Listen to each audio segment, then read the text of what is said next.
I'm speaking about a rather large project, a team project, which we've been working on for the last couple of years. That's on asymptotic computation. And well, that sounded like a really technical area, but in fact, the goal of asymptotic computation is very simple.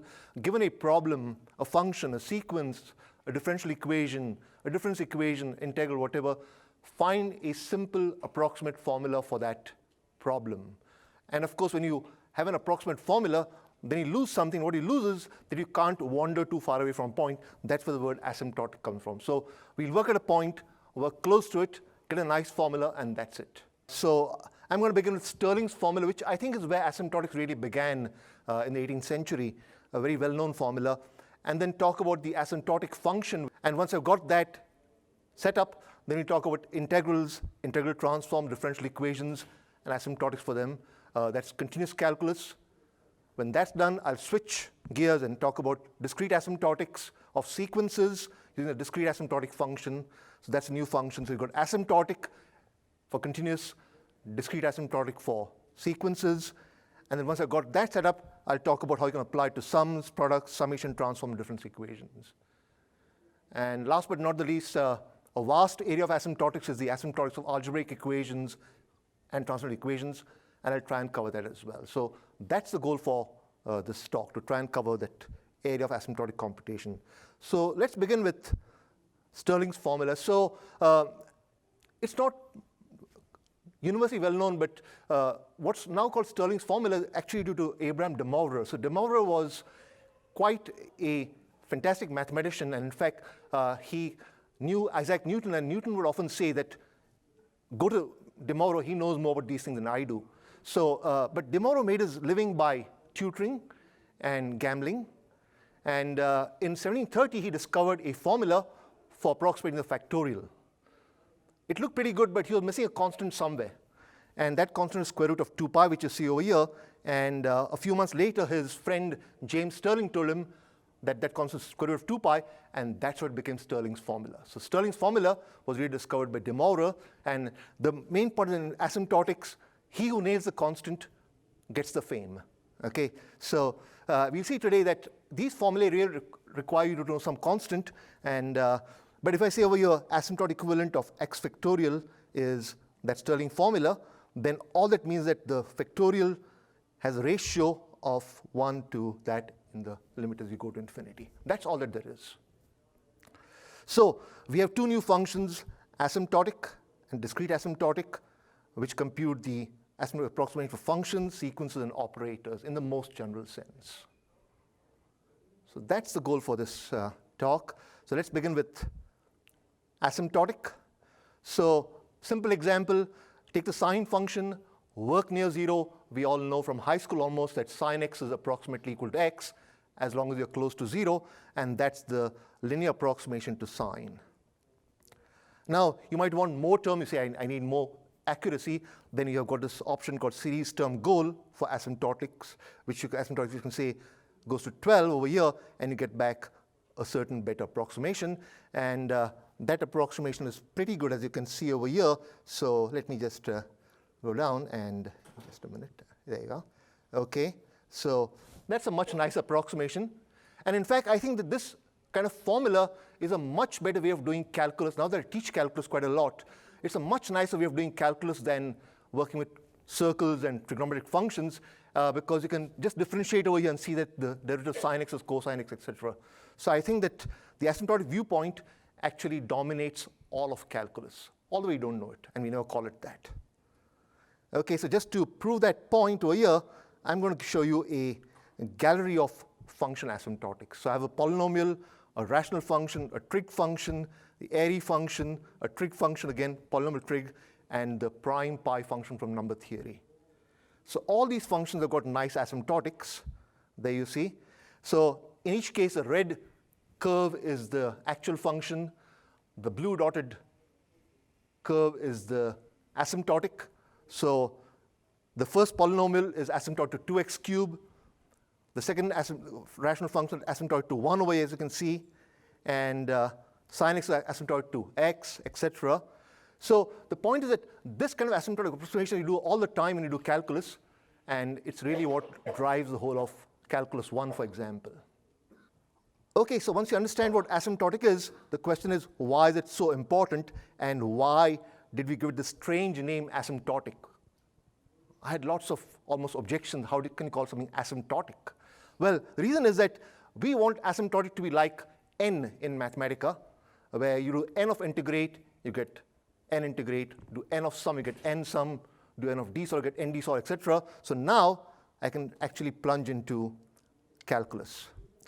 So here is an inactive integral, and if you don't know the secret of that, why it's inactive, just mouse over it. You see it's inactive integrate. I have disabled integrate. And this example actually is from a book on advanced calculus by Woods, which Feynman used to study calculus. So I took up that book. That's the example he probably studied, his famous trick of differentiating an integral sign. And I put it into asymptotic. And I said, find the asymptotic for me. And in about 0.2 seconds, it gave back the answer, exact answer. Now, of course, you could use asymptotic integrate for the same thing. But the main point is that in this case, this answer is not just approximate. It actually is exact. And the question is, why is it exact? Well, that's why asymptotic is good, because it gives you insights into why things are what they are. So what you see over here is if you do a series expansion, then that term, the 2 log a term, is the one that's actually doing all the work. The other terms are harmonics, and they just die out in no time at all. So all the cosine terms over here are harmonic, but over the interval 0 to pi, they all give you 0. So in fact, the asymptotic answer is the exact answer. Now, if you look at Woods, it takes 1.5 pages to give you the answer, and here we get back in 0.2 seconds with no work at all. I didn't know that in advance. So that's integrals. That's about half of calculus 1 done. Now on to integral transforms. So we got lots of integral transforms. We got Fourier transform, Laplace transform, Hankel transform, Mellin transform, Redon transform.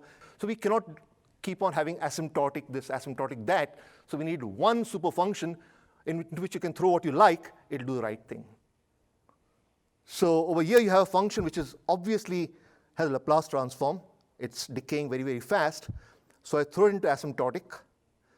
Why the inactive?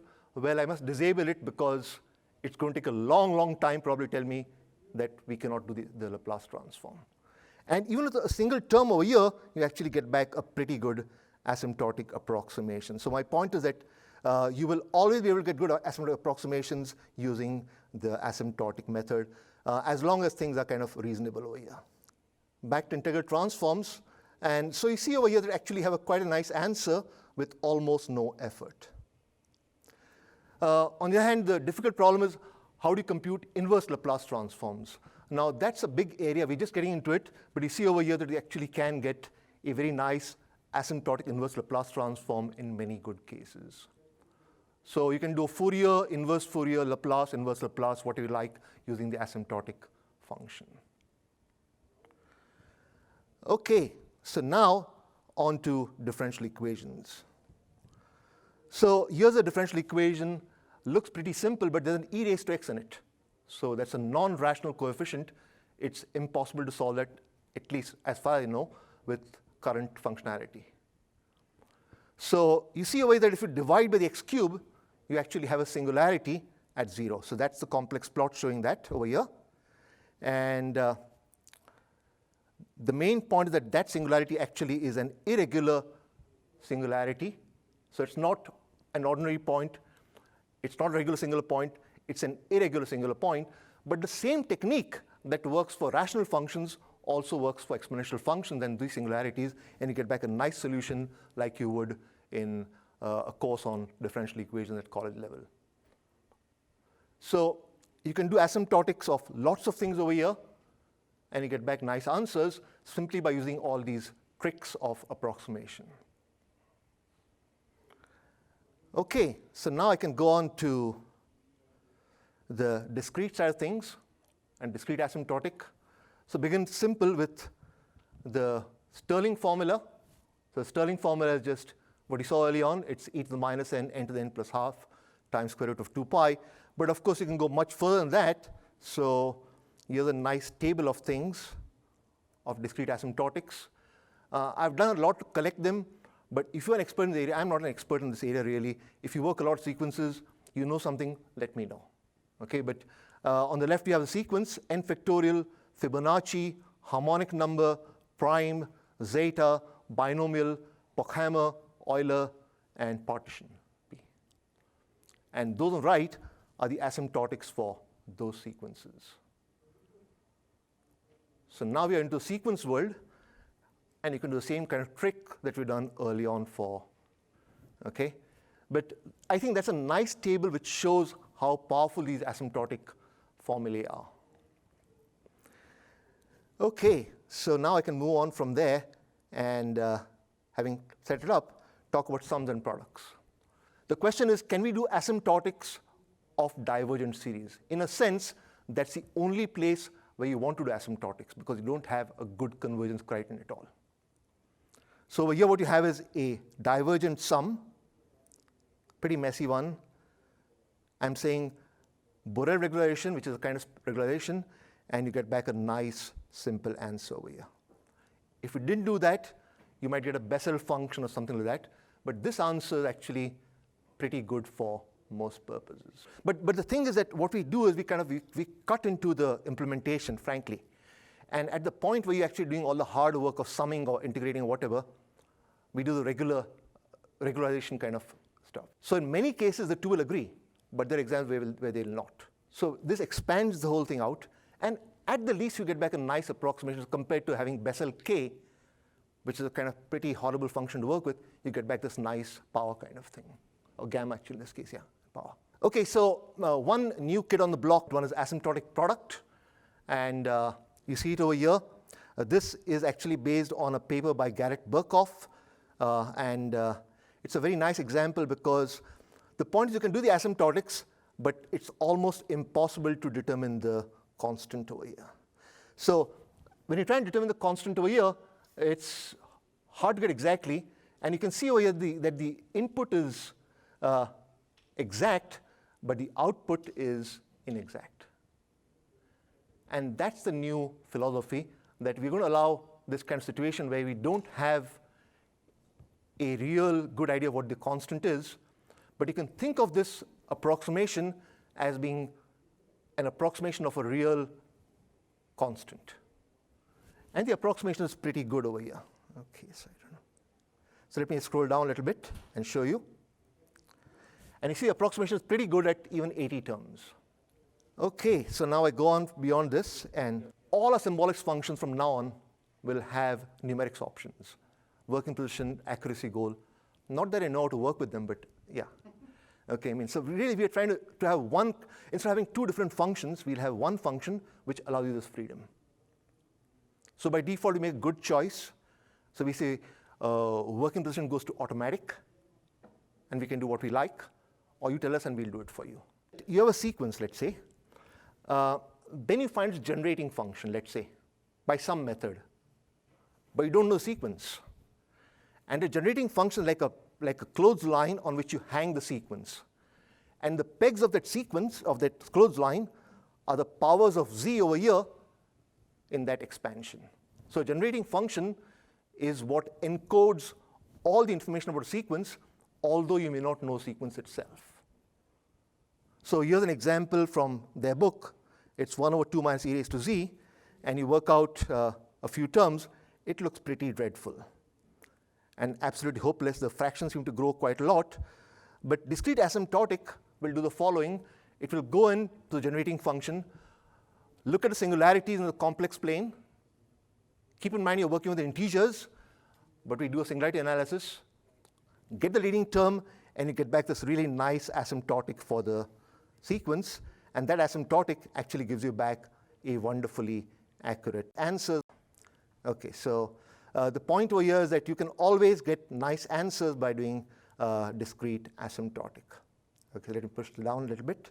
And you see over here that the asymptotic is actually going to give you a pretty good approximation for the actual sequence. So I don't see the thing over here, maybe it's down.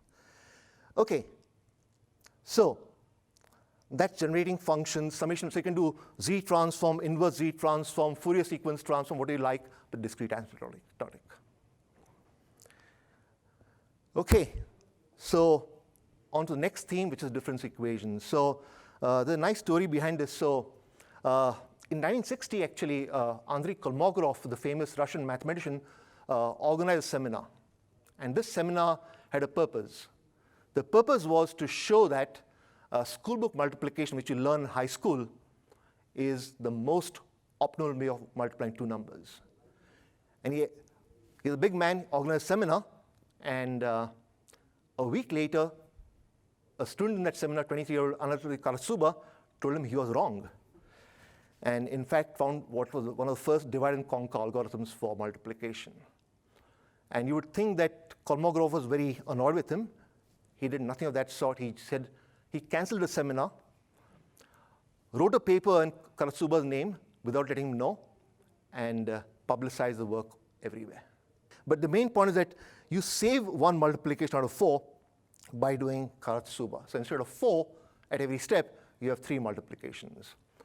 And that reduces the complexity from n square to n raised to power 1.58.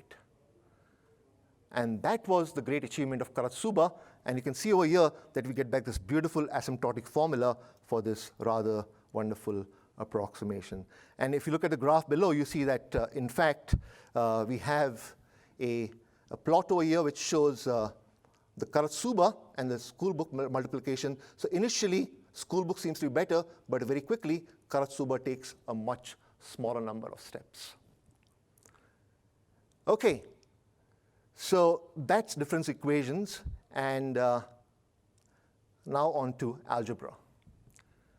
So we have a very nice function called AsymptoticComputation Solve, which can do both algebraic and transcendental equations. Now, this particular problem over here is the Kepler equation, and that's a famous problem. So you can do an approximation. You can see approximation is really good. So I invite you to look at this wonderful page for AsymptoticComputation Solve, and you will get lots of examples for transcendental equations, algebraic equations, etc. You know, algebraic geometry is an old subject, and every century they go up in dimension by 1. So in the 18th century, they had, I think, curves, then surfaces. Now they're threefold. So that's a vast area, but we are trying to capture it with asymptotics.